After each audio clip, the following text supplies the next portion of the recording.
Hey guys, so I wanted to talk about what's going on with Hellblade II.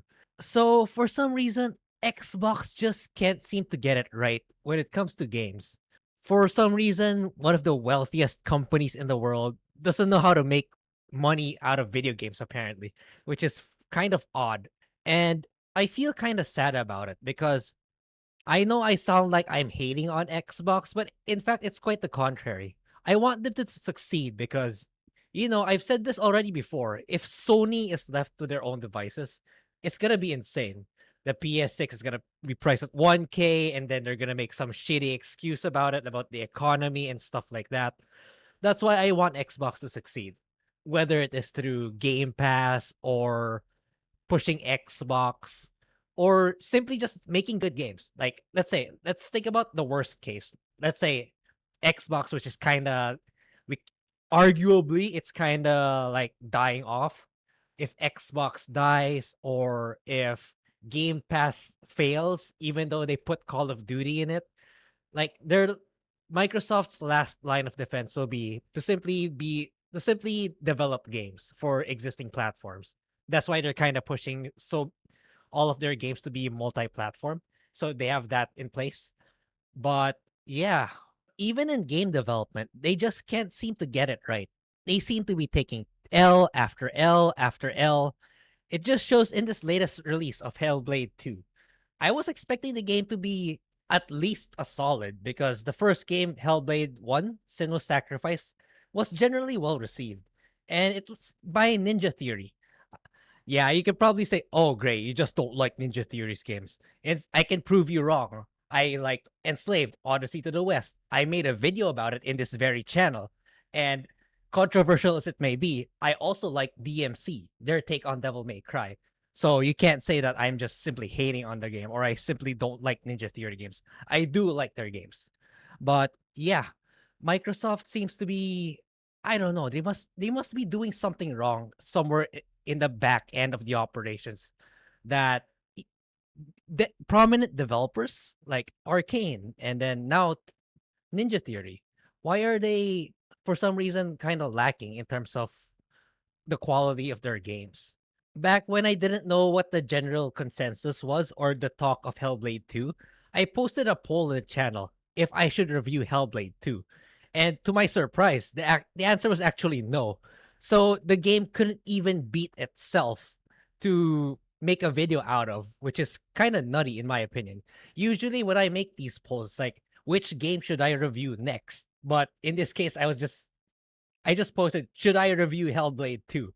I was expecting, honestly, the answer to be simply yes, but apparently people dislike this game so much that it ended up being a no. So maybe in the future, I don't know, but I'll listen to what our audience wants to say. And as of this recording, the peak concurrent players on Steam is less than 4,000, which is a terrible, terrible sign given the production value of this game. Oh, you can say, but most of the people are playing on Game Pass. But remember, Hi-Fi Rush was deemed the most successful or incredibly successful because of the numbers it pulled in on Game Pass. And yet, we know what happened to Tango Gameworks. So, if that happened to Tango Gameworks, what's going to happen to Ninja Theory given this latest performance of their game?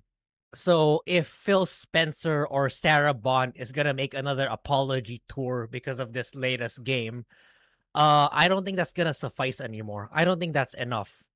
You guys need to say the game plan or need to share the game plan on how you're actually going to make quality games or to ensure that your lineup is going to be well received because the PR in Xbox right now, it's down the drain. And your incoming showcase, no matter what you show at this point, I think it's going to cast doubt amongst many people. It's like, yeah, the trailers look really, really cool, but will the final release be good given what's going on? It's like not even a single triple A solid title. Because honestly, I was thinking that this was Hellblade 2 was gonna be at least a 7 or an 8 out of 10. At least I thought that was gonna be the reception. I mean, the legitimate ones. I know the Metacritic score is 80, but let's be honest. Official game critics or publishers are not really the most credible right now, and people have been saying that this game is less than 5 hours and it's all just walking with brain dead puzzles. And I have yet to play the game myself because people said no, I shouldn't review it. So I'll take their word for it and listen to what they have to say. So yeah, it's time for the gaming industry, the AAA gaming industry, to take a hard look on what's actually important, on what gamers really want. Because it's not really about graphical fidelity anymore, which was definitely the focus of Hellblade 2. It looks really good based on the video footage I've seen, but people don't want that anymore. Or that's not the highlight of what people want anymore. What people want is creative gameplay, compelling stories, and something innovative or fresh or something that'll hook them in. People are kind of tired of these cinematic experiences for a while now, and it is showing. I think even game devs themselves are showing saturation of or are becoming fatigued trying to make those games, as demonstrated by this latest entry of Xbox. Phil, and to the rest of Team Xbox, you need to take a hard look on how you manage things. I don't think let developers make the game they want to make with a blank check works anymore.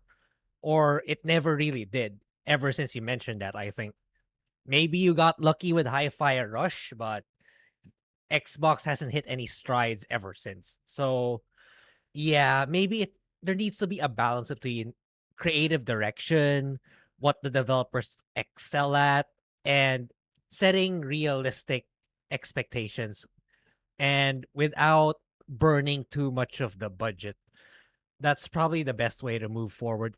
I mean, that's what I think. That's how Xbox can come back in their feet, and with their large portfolio of IPs, and Microsoft cannot pull it off, which is kind of baffling. And yeah, as I said, I really hope they make a rebound because Sony needs a competitor. Sony needs someone to keep them in check, and as of now, Xbox is the only one that can do it. And if they fail and Sony's the only one, Nintendo again is another thing. They're definitely gonna take advantage of their monopoly. And yeah, that's about it. That's about it for me. It's kind of sad that I have to talk about Xbox again. Uh, I wish I would be saying good things about Hellblade 2 and or how much people like Hellblade 2, but alas, it's another disappointment. And yeah, we'll need to wait some more if we I hope Xbox makes a rebound at some point in the future. What do you guys think? Am I wrong about this, or is Hellblade 2 really, really good for that I'm just not seeing the bigger picture? What do you guys think? Sound off in the comments. And thank you guys for listening, and do consider subscribing if you have not already. And I will see you next time.